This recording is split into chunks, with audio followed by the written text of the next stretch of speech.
sebelum menyentuh tanah. Untuk sosok tubuh yang melayang, para penghuni jembatan ini itu mengganggu.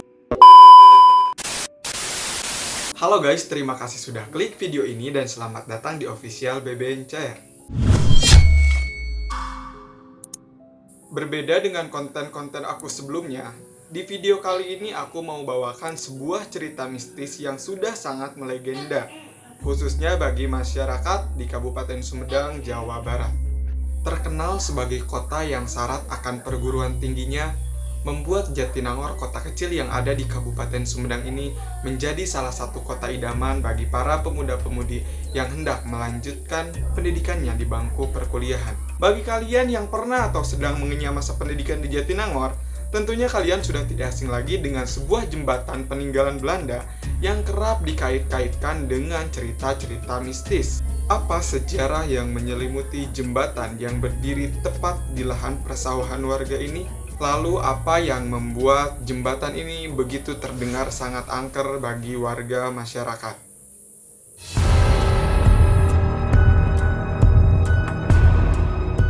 Jembatan cincin ini dibangun sekitar tahun 1918 silam oleh salah satu perusahaan kereta api milik Belanda, yaitu Stadsspoorwegen Verenigd Spoorweg.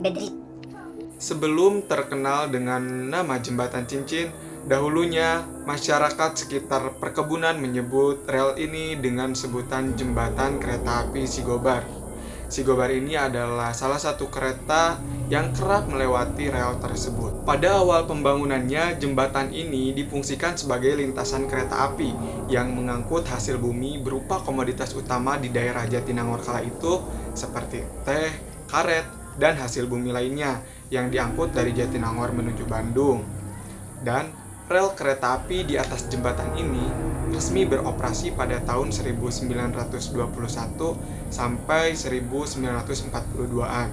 Berkabar desas-desus, dulunya pembangunan jembatan ini menuai banyak pertentangan dari masyarakat setempat.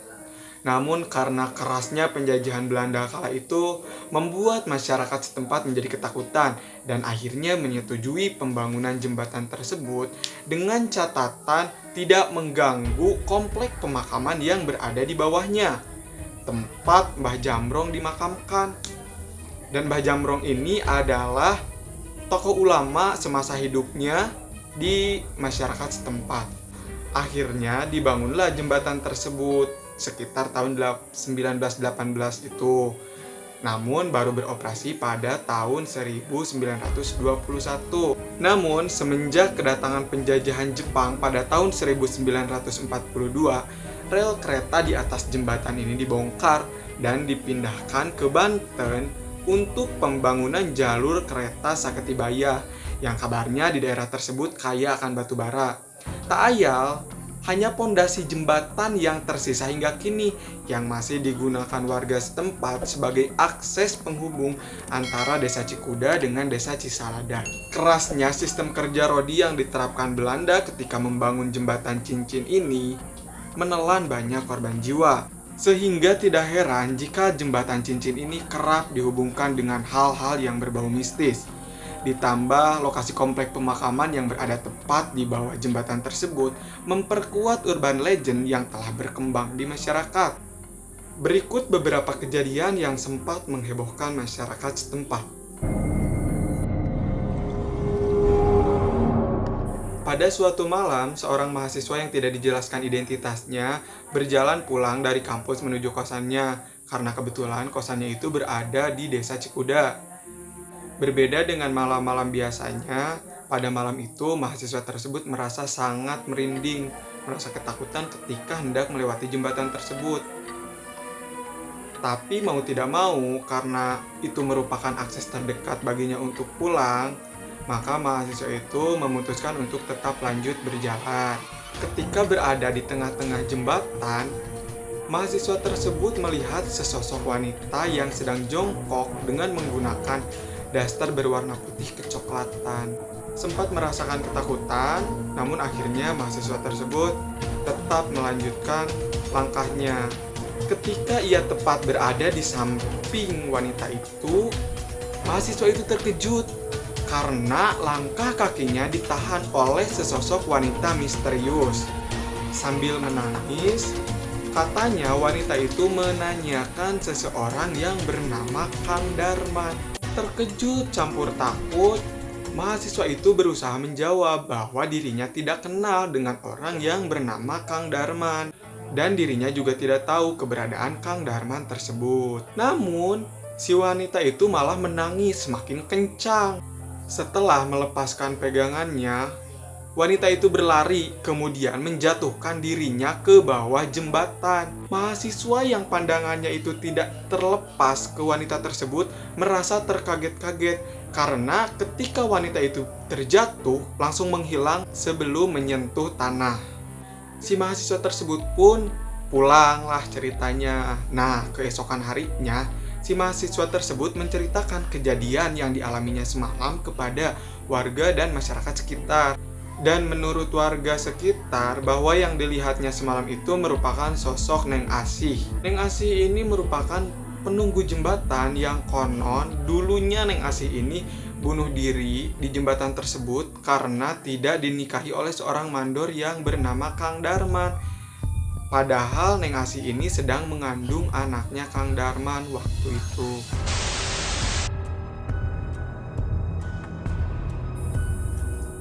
Masih dialami oleh mahasiswa. Kejadian ini terjadi ketika dua orang mahasiswa hendak pulang yang telah mengikuti kegiatannya di kampus. Seperti biasa, dua orang mahasiswa ini melewati jembatan cincin tersebut. Ketika sedang berada di atas jembatan cincin, salah satu mahasiswa melihat ada setitik yang berwarna merah dan menunjukkannya kepada temannya. Dan titik tersebut semakin lama semakin mendekat dan membentuk sosok tubuh yang melayang. Sosok tersebut melayang di depan kepala mereka dan melihat ke arah mata mereka berdua sambil menyeringai, kemudian terus melayang sampai akhirnya menghilang. Sosok tersebut katanya berambut panjang dan wajahnya pucat. Kedua mahasiswa tersebut terdiam untuk beberapa saat, kemudian berlari sekencang-kencangnya. Kabarnya, sosok perempuan yang sering menggunakan baju merah tersebut adalah Dewi Centring Manik. Yang menurut warga sekitar, biasanya sosok Dewi Centring Manik ini menampakkan dirinya ketika malam Selasa atau malam Jumat.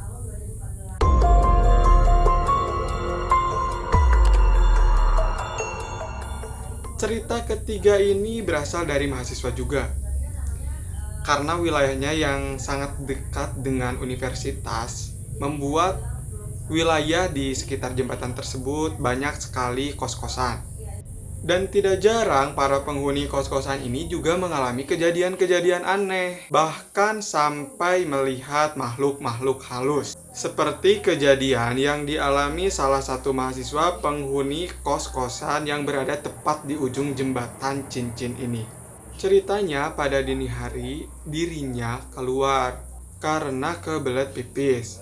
Karena memang kamar mandinya itu berada di luar kamarnya. Sehingga jika dia kebelet pipis tengah malam, dia harus keluar dengan melawan rasa dingin juga rasa takut untuk pergi ke kamar mandi. Pada malam-malam sebelumnya, penghuni kamar-kamar lain itu bercerita bahwa tengah malam ada yang ketuk-ketuk pintu. Namun pada saat pintunya dibuka itu tidak ada seseorang. Nah, ceritanya si mahasiswa tadi itu udah pergi ke kamar mandi, kemudian dia balik lagi ke kamarnya.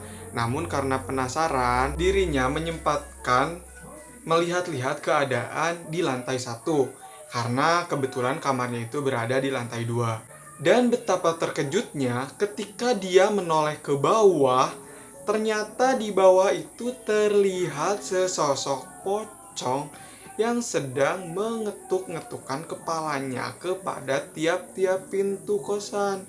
Lalu menghilang, kemudian muncul lagi di depan pintu kosan yang lainnya. Karena merasa ketakutan, akhirnya mahasiswa tersebut lari ke kamarnya kemudian menutup dirinya dengan selimut. Selain kejadian-kejadian tadi, masih banyak cerita-cerita lain yang beredar di masyarakat. seperti kemunculan sesosok jin yang tingginya sekitar 6 meter. Kemudian juga kadang ada suara anak ayam, kadang ada kayak suara anak kecil nangis, perempuan nangis, wangi bunga. Tidak sedikit juga warga atau masyarakat yang melintas jembatan tersebut merasa kakinya terjenggal atau terhalang. Padahal ketika dilihat itu tidak ada akar ataupun batu di kakinya. Nah, konon para penghuni jembatan ini itu mengganggu mereka-mereka yang memiliki niat buruk, semisal mau melakukan tindakan asusila ketika malam di wilayah tersebut, karena memang di sekitar jembatan itu sangat sepi. Mereka yang hendak melakukan mabuk-mabukan dan tindakan-tindakan kriminal lainnya. Oke, itulah beberapa cerita mistis dari Jembatan Cincin yang mana cerita ini beredar dari mulut ke mulut, khususnya di warga atau masyarakat setempat. Aku juga mau tanya pendapat kalian seputar atau mengenai Jembatan Cincin ini. Barangkali kalian punya cerita-cerita lain, boleh banget tulis di komentar di bawah ini. Aku pengen banget baca, apalagi kalau kalian punya pengalaman pribadi di sekitar Jembatan Cincin tersebut. Nah, itulah sekian dulu videonya. Terima kasih buat kalian yang udah menonton. Jika kalian suka dengan video ini, silahkan like. Dan kalian boleh berkomentar, kasih saran-saran buat aku bagusnya di video selanjutnya aku ceritain apa. Boleh banget tulis di komentar. Buat kalian yang belum subscribe channel ini, boleh subscribe dan aktifkan lonceng notifikasinya agar kalian juga tidak ketinggalan informasi-informasi atau cerita-cerita horor lainnya. Terima kasih, sampai jumpa.